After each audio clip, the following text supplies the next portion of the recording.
Constituição Federal, ela admite que só quem pode ser árbitro no nosso país é nos dissídios coletivos.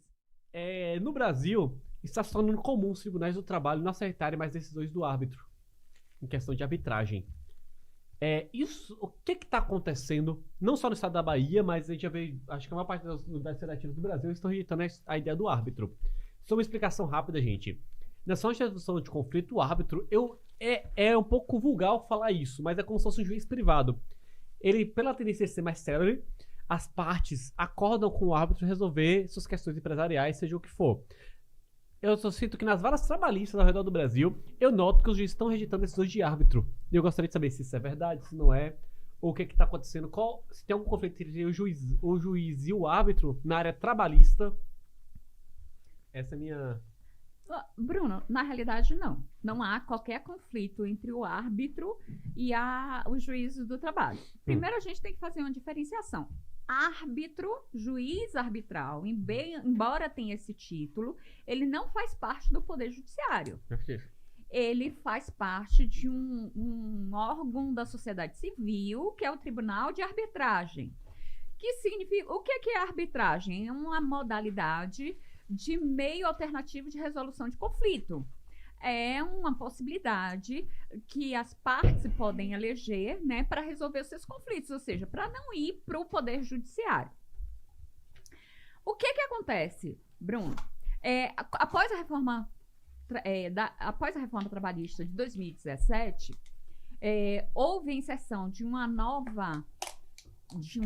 novo artigo de lei que diz que a partir de agora é possível aos empregados e aos empregadores optarem pela resolução de conflitos através da arbitragem. No entanto, existem limitações para isso. Só quem pode optar pela arbitragem é aquele chamado empregado hipersuficiente.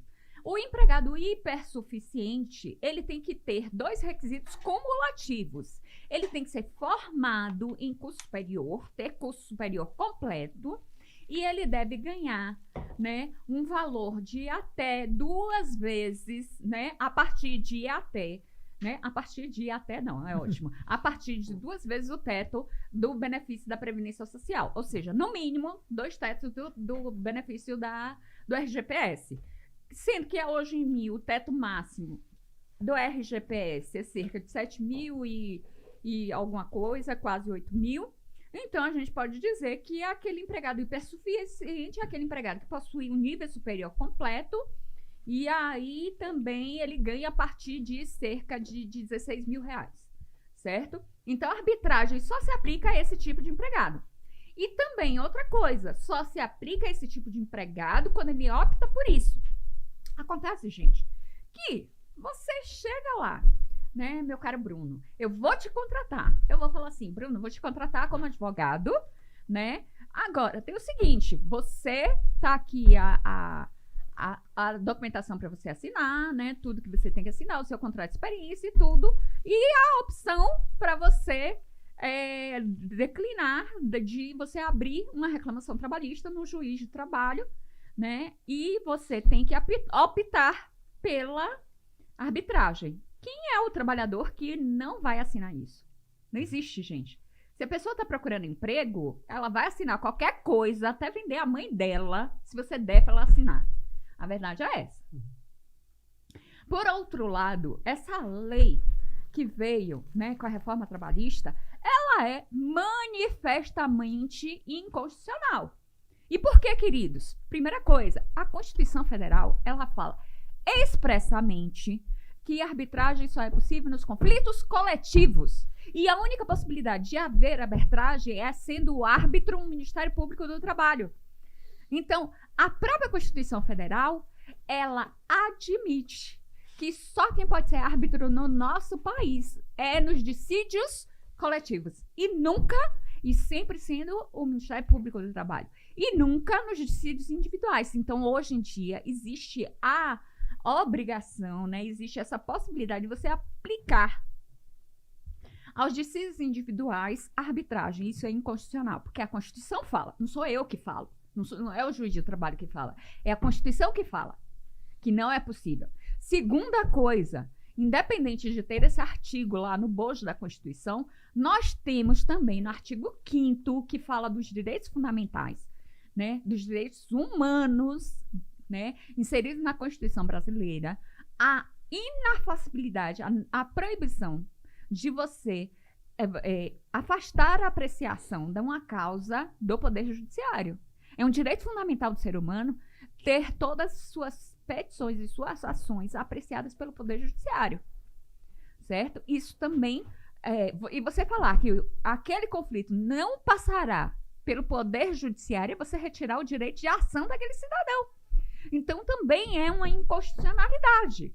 Então, não é o juiz do trabalho que fala assim, eu não vou aplicar essa lei porque eu não quero, não, porque aquela lei é inconstitucional.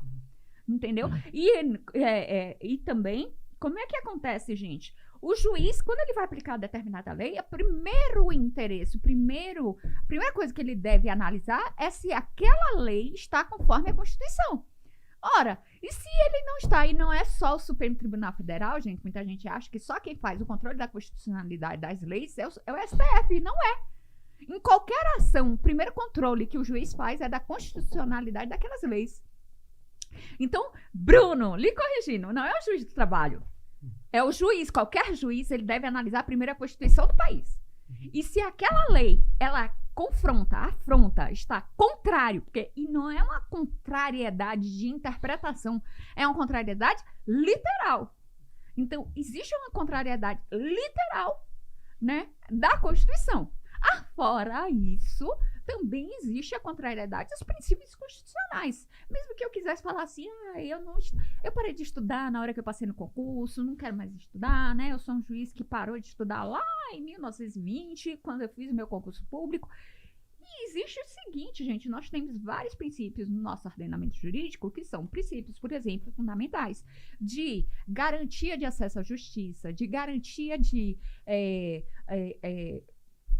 um poder do devido processo legal, né, a garantia de inafabilidade de jurisdição, enfim, uma série de princípios que estão ordenados, inseridos no ordenamento jurídico e não permitem que você afaste qualquer tipo de questão da apreciação do Poder Judiciário.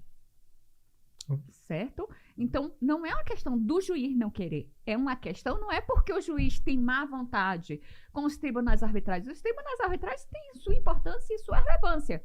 Mas na questão trabalhista, é óbvio e é explícita que deve ser, sim, analisado por um juiz que foi concursado, gente. E só para fechar, né, eu já passo a palavra para vocês. Quando a gente vai consultar um juiz arbitral, e aí sem querer botar qualquer tipo de juízo de mérito sobre a postura deles, mas, gente, quando a gente vai para um tribunal arbitral, eles recebem por honorários. Quem paga os honorários? É aquele trabalhador que está desempregado? Ou é a empresa que está lá recorrendo àquele serviço? Então é só mais uma dica.